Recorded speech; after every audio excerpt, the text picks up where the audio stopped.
ಇಡೀ ಜಿಲ್ಲೆಯಲ್ಲಿ ಮಾದಕ ವಸ್ತುಗಳ ನಿಗ್ರಹ ಪಡೆ ಬಹಳ ದೊಡ್ಡದಾಗಿ ಕೆಲಸ ಮಾಡ್ತಾ ಇದೆ. ಆದರೆ ಜೈಲಿಗೆನೇ ಮಾದಕ ವಸ್ತುಗಳು ಸಪ್ಲೈ ಆಗ್ಬಿಟ್ರೆ ಹೇಗೆ? ಹೊಸ ವರ್ಷದ ಸಂಭ್ರಮದಲ್ಲೇ ಮಾದಕ ವಸ್ತು ಸಪ್ಲೈ ಆಗ್ತಾ ಇದೆ. ಕಲಬುರಗಿ ಬಳಿಕ ಇದೀಗ ಬೆಳಗಾವಿ ಜೈಲಿನ ಸರದಿ. ಬೆಳಗಾವಿಯ ಹಿಂಡಲಗ ಸೆಂಟ್ರಲ್ ಜೈಲಿಗೆ ಪಾರ್ಸಲ್ ಆಗ್ತಾ ಇತ್ತು ಮಾದಕ ವಸ್ತುಗಳು.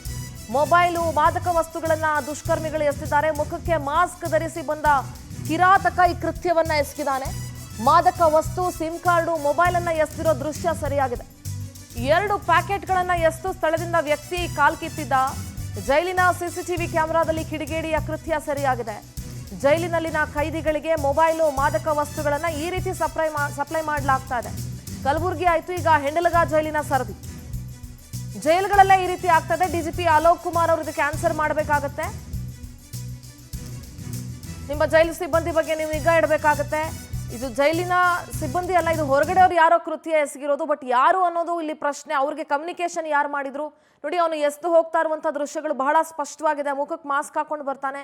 ರಾತ್ರಿ ಸಂದರ್ಭದಲ್ಲಿ ಮಾಸ್ಕ್ ಹಾಕೊಂಡು ಬಂದು ಆ 2 ಪೊಟ್ಟಣಗಳನ್ನ ಎಸೆದ್ಬಿಟ್ಟು ಹೋಗ್ತಾನೆ ಜೈಲಿನ ಒಳಗಡೆ.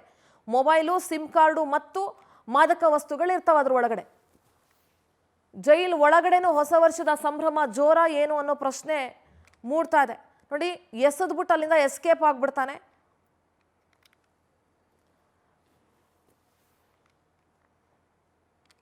ಪಾರ್ಸಲ್ ಎಸೆದಂತಹ ಕಿಡಿಗೇಡಿ ಬಗ್ಗೆ ಪೊಲೀಸರು ತೀವ್ರ ತನಿಖೆಯನ್ನ ನಡೆಸ್ತಾ ಇದ್ದಾರೆ. ಅವನು ಯಾರು ಅವನಿಗೆ ಕಮ್ಯುನಿಕೇಟ್ ಮಾಡಿದ್ರು, ಇದು ಮೊದಲನೇ ಸಲನ ಇವನು ಈ ಥರ ಎಸ್ದು ಹೋಗ್ತಾ ಇರೋದು, ಅಥವಾ ಈ ಹಿಂದೆನೂ ಏನಾದರೂ ಸಪ್ಲೈ ಮಾಡ್ತಾ ಇದ್ನಾ, ಈಗ ಒಳಗಿರುವಂಥ ಯಾರ ಜೊತೆ ಇವನು ಸಂಪರ್ಕದಲ್ಲಿದ್ದಾನೆ ಅನ್ನೋವಂಥ ಪ್ರಶ್ನೆ ಮೂಡುತ್ತೆ. ಪವರ್ ಟಿವಿ ವರದಿ ಮಾಡ್ತಿದ್ದಂತೆ ಕಮಿಷನರ್ ಕೂಡ ಅಲರ್ಟ್ ಆಗಿದ್ದಾರೆ.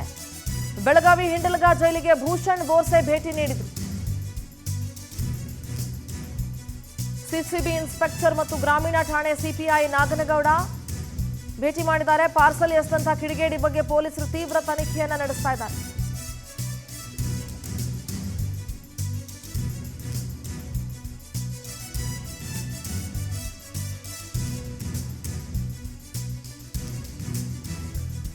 ಪವರ್ ಟಿವಿ ಇದ್ರ ಬಗ್ಗೆ ಸುದ್ದಿಯನ್ನ ಪ್ರಸಾರ ಮಾಡ್ತಿದ್ದಂತೆ ಪೊಲೀಸರು ಅಲರ್ಟ್ ಆಗ್ತಾರೆ. ಕಮಿಷನರ್ ಭೂಷಣ್ ಬೋರ್ಸೆ ಅವರು ಕೂಡ ಅಲ್ಲಿಗೆ ಭೇಟಿಯನ್ನ ಕೊಟ್ಟಿದ್ದಾರೆ. ಅವನು ಯಾರು ಆ ಮಾಸ್ಕ್ ಹಾಕೊಂಡು ಬಂದು ಆ ಪೊಟ್ಟಣವನ್ನ ಎಸ್ದವನು ಅನ್ನೋದ್ರ ಬಗ್ಗೆ ತನಿಖೆ ತೀವ್ರಗೊಳ್ತಾ ಇದೆ.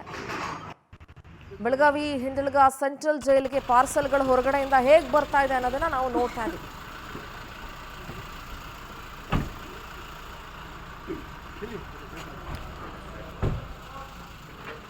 ಬೆಳಗಾವಿ ಪ್ರತಿನಿಧಿ ಮಂಜುನಾಥ್ ಪಾಟೀಲ್ ದೂರವಾಣಿ ಸಂಪರ್ಕದಲ್ಲಿ ಜಾಯ್ನ್ ಆಗ್ತಿದ್ದಾರೆ. ಮಂಜುನಾಥ್, ಒಂದು ಕಡೆ ಕಲಬುರಗಿ ಆಯ್ತು, ಈಗ ಬೆಳಗಾವಿ ಹಿಂಡಲಗ ಜೈಲಿನ ಸರದಿ ಅಂತ ಅನ್ನಿಸ್ತಾ ಇದೆ. ಯಾರೋ ಒಬ್ಬ ಕಿಡಿಗೇಡಿ ಬಂದು ಪೊಟ್ಟಣಗಳಲ್ಲಿ ಮಾದಕ ವಸ್ತು, ಸಿಮ್ ಕಾರ್ಡು, ಮೊಬೈಲ್ ಎಲ್ಲವನ್ನ ಎಸ್ದು ಹೋಗ್ತಾನೆ ಅಂತಂದ್ರೆ ಅವನ ಜೊತೆ ಒಳಗಿರೋರು ಯಾರು ಸಂಪರ್ಕದಲ್ಲಿದ್ದಾರೆ ಅನ್ನೋ ಪ್ರಶ್ನೆ ಮೂಡುತ್ತೆ. ಸದ್ಯ ಈ ವಿಚಾರಕ್ಕೆ ಸಂಬಂಧಪಟ್ಟಂತೆ ತನಿಖೆ ಯಾವ ಹಂತದಲ್ಲಿ ನಡೀತಾ ಇದೆ ಮಂಜುನಾಥ್?